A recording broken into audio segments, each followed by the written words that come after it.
The snow lashes the Manhattan streets. Imani Harlow steps out into the biting wind. Her only coat feels heavy on her shoulders. She spots the old woman shivering on the bench. The cold slices right through Imani's thin uniform as she stands frozen for a second outside the side entrance of the Vail Tower Hotel. Wind whips snow into her face and makes her eyes water. The old woman sits hunched on the marble bench tucked in the service alley, silver hair plastered flat against her head, lips turning a scary shade of blue. No coat, no scarf that helps, just a frail body shaking hard enough to make the bench rattle a little. People in thick wool coats and fancy boots hurry past without a glance, their heads down, phones glowing in their hands. Imani's teeth start chattering loud in her own ears. Her shift ran late again. Overtime she cannot turn down. And she knows Ezra waits back in Queens with the neighbor lady, probably asking every 5 minutes when Mommy is coming home. The thought of her 5-year-old son pulls at her chest like a tight string. She cannot just walk by. The old woman tries to sit up straight anyway, shoulders back even though pain shows in the tight lines around her mouth. Imani feels her own hands move before she thinks twice. She shrugs off the faded navy peacoat, the one she saved for 3 winters, and lays it gently over the woman's shoulders. The fabric still holds a little of her body heat. "Take it," Imani says, voice calm even while her arms break out in goosebumps. "Ain't nobody deserved to freeze like this." The old woman lifts her head. Her blue eyes lock on Imani's, sharp and clear, like they see straight through the storm. "Child, you will catch your death out here," she whispers, voice rough from the cold. Imani gives a small smile that reaches her eyes anyway. "I got warmth where it counts. You don't." She turns fast so the moment does not get awkward and heads down the subway stairs, arms wrapped tight around herself now. The wind follows her, cutting through her uniform like needles. Snow sticks to her hair and melts down her neck. Every step feels heavier. The subway platform is packed with bodies, warm breath mixing in the air, but none of it reaches her. She grips the pole inside the train car, body rocking with the movement, cold sinking deeper into her bones. The ride feels longer than usual. She thinks about Ezra's little face, how he will run to her when she walks in the door, how she will hug him extra tight tonight to make up for the chill. The coat was her only shield against nights like this. Giving it away hurts, but leaving that woman there would have hurt more. Still, something about those blue eyes stays with her. A strange pull she cannot name. The train doors open in Queens. She steps out into more snow, shoes soaked, legs numb. The short walk to her building feels like miles. She pushes open the apartment door, and Ezra's smile hits her first, warm and bright. But her mind keeps circling back to the bench, the coat, the way the old woman looked at her. Who is this mysterious old woman? And why does this one small act feel like fate pulling the strings? 5 years earlier, the spilled coffee splashes across the marble floor in the executive suite at Vail Dynamics. Imani drops to her knees with the mop, uniform sleeves rolled up, trying to clean the mess before it spreads. Darius Vail stands there in his crisp black suit, 6'3", close-cropped black hair, eyes sharp as he watches her.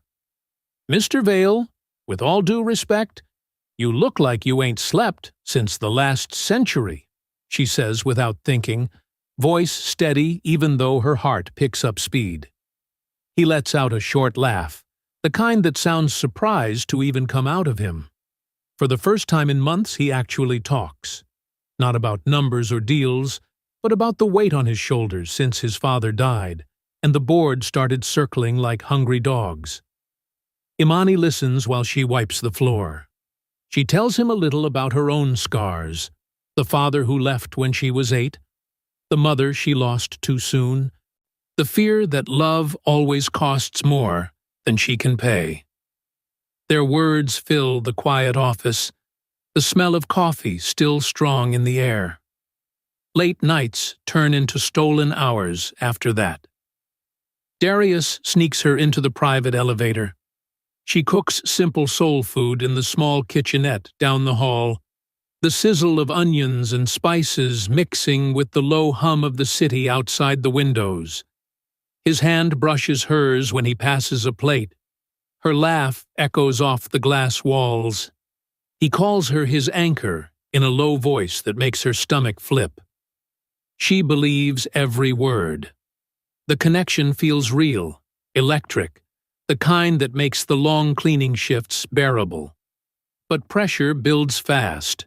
The board pushes hard for a $2 billion merger with Lang Global.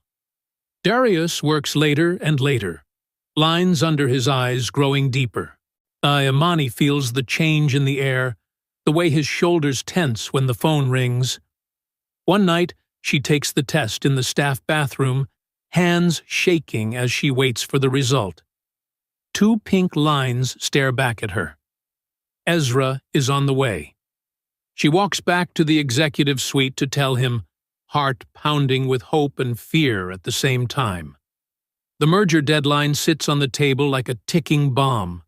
Papers spread everywhere, the clock on the wall showing 3 in the morning. Darius looks up when she steps in, but the board's latest message flashes on his screen right then, demanding he fix the scandal or lose everything. The pregnancy test burns in her pocket. She does not know yet that the walls are already closing in. Sarah Lang finds out about the affair from a jealous assistant who slips her the details with a sly smile. She does not yell or confront. She plans. Tall, porcelain skin, ice-green eyes that never warm up, Sarah moves through the office like she already owns it. She forges messages that make it look like Imani sold company secrets for cash. She pays a private investigator to plant fake proof in the right hands. She even stages a fake miscarriage of her own, complete with hospital papers and tearful leaks to the press she controls. The board calls Darius in for an emergency meeting, voices low and threatening. They give him one clear choice: end it or lose the merger and the company. Vivian, Darius's mother, sits in the corner during the talk, face tight, torn between protecting her son and the doubts she already has about Sarah. Darius looks exhausted, cornered, eyes hollow. He sends the text that night. This was a mistake. Don't contact me again. The words hit Imani like a truck. She sits on the edge of her bed in her small apartment, phone in her lap, the pregnancy test still in her hand. Tears come hot and fast. She works double shifts after that, belly growing while she mops floors and skips meals so she can buy baby clothes. Every night she tells Ezra stories about a father who is busy building the world because the truth would break his little heart before it breaks hers. Darius marries Sarah 6 months later in a big ceremony the papers call perfect. The merger goes through and his empire grows. But the nights he stares at the city lights, he cannot shake the memory of Imani's face the last time he saw her. The betrayal carves deep on both sides. Imani cries in the shower so Ezra does not hear. Darius buries himself in work, while regret eats at him quietly. The board thinks the problem is solved. No one knows the real cost is still coming. Imani sits alone in her walk-up, hand on her growing belly, wondering how the man she loved could choose power over them. Darius stands on his penthouse balcony, city spread out below him, the new ring on his finger feeling heavier than it should. The silence between them stretches for years, until one snowy night brings everything crashing back. Imani raises Ezra in the Queen's apartment with double shifts and careful math at the kitchen table. She skips lunches so his shoes fit right and his lunchbox stays full. Every night she tucks him in and tells him the same story about a dad who works hard to make the world better. The lie sits heavy in her throat, but she smiles anyway, so he feels safe. Fear wakes her up some nights when the bills pile up, and one hospital visit could bury them. Quiet rage burns low when she sees Darius's face on billboards while she scrapes by. Darius, meanwhile, sits at the head of board meetings, empire bigger than ever. But the success feels hollow. Nightmares of Imani's shattered expression haunt him. He pushes the memories down with more work, until his mother Vivian starts arguing with him about the empty life he built. Their fights grow louder. Vivian storms out of the penthouse one December night, heart condition flaring, refusing the car he offers. She ends up on that marble bench, coatless in the storm. Paramedics rush her to Mount Sinai the next morning. In the private wing, she demands to meet the angel who gave her the coat. Hotel security pulls the footage. Darius walks into the room and sees Imani's face on the screen. His knees almost buckle. The old woman he argued with is his mother. The woman who saved her is the one he threw away 5 years ago. Back in the present, Imani finishes her shift at the hotel, still coatless, body aching from the cold. She has no idea the security cameras caught everything. She has no idea Darius is already on his way to the staff break room, heart hammering. The old woman lies in the hospital bed, recovering fast thanks to that coat, and she will not rest until she meets her savior. The truth is about to explode. Darius bursts into the staff break room in his tailored black suit, eyes wild with shock. Imani stands at the counter with a tray of coffee cups. The tray clatters when she sees him. Darius? The name slips out like an old wound opening. He steps closer, voice cracking. You saved her, my mother. Questions pour out of him fast. Why is she working here? Where has she been all this time? Imani's walls go up like iron. Her hands grip the tray until her knuckles turn light. I moved on. You made sure of that. The air between them feels thick. He wants to say more, but the words stick. Sarah smells trouble the same afternoon. She storms into the hotel, designer heels clicking sharp on the tile, eyes blazing when she spots Imani in the linen room. You think handing over a rag coat makes you special? Sarah's voice drips poison. To stay away from my fiancé, or I will have you fired and blacklisted before your shift ends. The words carry every ugly edge Sarah has ever used. Imani stands taller, chin up. My place is wherever my son needs me to be. That night, Darius shows up at Imani's Queen's apartment door, clothes soaked from the snow. He knocks hard. The door opens, and Ezra stands there first. The boy's face mirrors Darius exactly. Same dark eyes, same stubborn chin. Darius drops to his knees right there in the hallway, the truth hitting him like a wave. He's mine? Imani's voice breaks with 5 years of pain held back. He was always yours. You just chose not to claim him. The moment hangs heavy, snow still falling outside, the apartment warm behind them. Sarah learns about the child through a leaked hospital note, and her final plan starts rolling. Vivian recovers in her hospital bed and prepares to step forward with proof she has kept hidden for years. Darius looks up at Imani, eyes full of regret and fear at the same time. The past and present slam together right there on her doorstep. Everything is about to break wide open.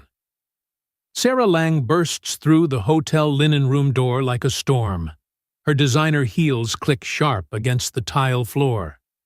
The smell of fresh laundry hangs thick in the warm air. Imani stands at the folding table, arms full of crisp white sheets, when Sarah stops 2 feet away, ice-green eyes locked on her like knives. "You think handing over a rag coat makes you special?" Sarah's voice comes out low and mean, every word dripping poison. "Why, stay away from my fiancé, or I will have you fired and blacklisted before your shift ends." The words carry that ugly edge Sarah loves to use, the one that cuts deep about where Imani belongs.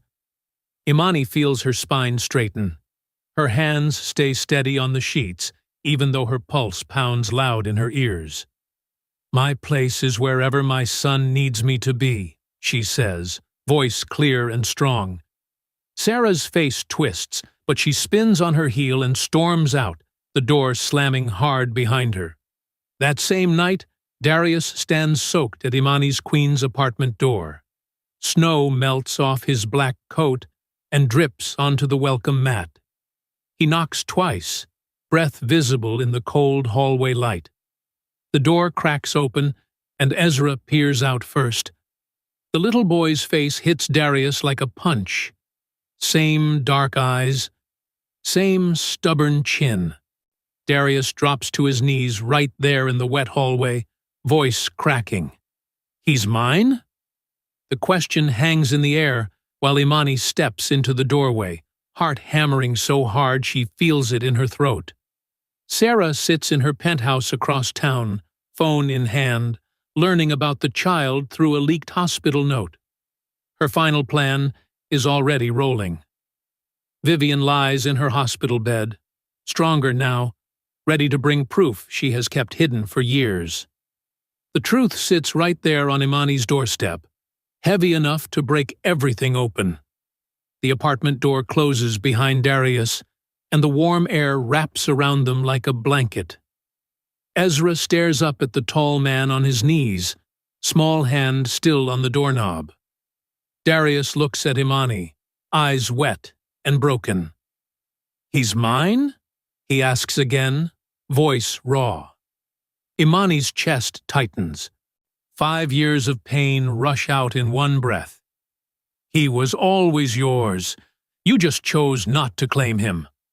Her words hit hard, and Darius's shoulders shake as tears slide down his face.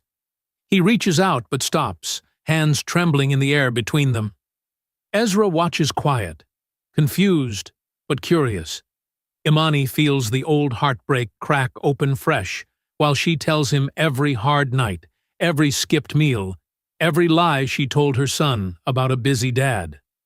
Darius listens, head bowed, the weight of what he lost crushing him right there on her living room floor. Across town, Sarah gets the hospital note, and her face goes pale, then red with rage. She calls her press team fast, voice sharp on the phone. "We go public now." She sets up the conference to paint Imani as the gold-digging threat. Board members start texting Darius in panic. Vivian sits up in her hospital bed, color back in her cheeks thanks to that coat. She pulls out old bank records showing every payoff Sarah made years ago. The proof sits in her lap like a loaded gun. Darius looks up at Imani, eyes full of regret and a spark of hope at the same time. The storm outside matches the one building inside. Everything is about to hit the light, and nothing will stay hidden. The penthouse lights blaze bright while cameras roll live on national TV. Darius stands tall in the middle of the room, voice thunderous as he faces Sarah across the glass table. "You cost me my family for what? A merger?" The words boom through the microphones and echo off the tall windows. Sarah's perfect smile cracks right there on camera. Her mask falls away, and pure hatred shows in her eyes. "You were never going to choose her. She's nobody." Her voice rises sharp and ugly for the whole world to hear. Board members watch from their offices, phones ringing non-stop, panic spreading fast through the company. Darius keeps going, laying out every lie Sarah built, Every fake paper, every payoff. The live feed catches it all. Power shifts in the room like a wave turning. Sarah steps back, heels unsteady, face flushed while the cameras keep rolling. Darius pulls off his wedding ring and sets it down hard on the table. "Empire be damned," he says, voice steady now. The boardroom erupts in shouts from the other end of the video call. Stocks dip on the news ticker at the bottom of the screen. Vivian watches from her hospital room, proud, tears in her eyes, the proof already sent to every major outlet. Imani sits in her queen's apartment with Ezra on her lap. TV glowing, a heart pounding as she sees the man she once loved choose them on live television. The city lights flicker outside the penthouse windows while Darius turns away from Sarah for good. The empire starts to crack right in front of millions. Months pass after the live broadcast, and Darius stands on the rooftop of Imani's building one quiet evening. City lights sparkle below like distant stars. He looks at her, voice low and honest. "I am not the billionaire right now. I am just the man who lost you and wants a real chance." Imani tests him every day with quiet dinners at her small kitchen table, shared laughs with Ezra, and late-night talks where she lets every scar show. Darius listens, really listens, hands clasped tight while old pain comes out. Therapy sessions stretch long and hard, tissues piled on the table between them. Ezra warms up slow, watching his dad fix broken toys and read bedtime stories with the same steady voice. One evening, the boy climbs into Darius's lap and whispers, "Dad," for the first time. The word lands soft and heals something deep. Vivian visits often now, spoiling Ezra with stories about the night a stranger's coat saved her life, and in doing so, saved them all. The faded navy pea coat hangs in Imani's closet, like a quiet reminder. Darius sold his stake in the old merger at a loss, and walked away from the board fights. The final twist lands gentle when they realize that single act of kindness on a freezing night became the thread that pulled their family back together.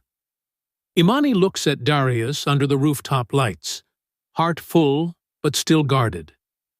The question lingers between them in the cool night air. And will they truly choose each other after everything the past threw at them? Quiet mornings turn into real life in the Queen's apartment, and later in a new home they build together. Imani and Darius fight sometimes, old wounds bleeding fresh in the kitchen over coffee, but they sit down and talk until joy starts to outweigh the pain. Ezra runs through the house laughing loud, calling Darius Dad without hesitation now. Vivian sits at the table on Sundays, telling the boy how one coat on a cold night changed everything. The family chooses each other every single day, not because money fixes it, but because real love proves worth the cost. Kindness is never weakness. It builds the bridge when pride burns every other path. Regret teaches hard lessons, but redemption is a choice you make with open hands. Never let status blind you to the person right in front of you. Real love survives betrayal, secret children, and years apart, because it chooses to stay anyway. In a city that never sleeps, one act of compassion shows the world that what you give away in the cold can return as the greatest fortune of all. If this story touched your heart and reminded you that love is always worth fighting for, drop a comment with the moment that hit you hardest and share it with someone who needs to hear it today. Hit that like button if you believe in second chances and subscribe so you never miss when fate brings two hearts back home. Thank you for being part of this family story. See you in the next one.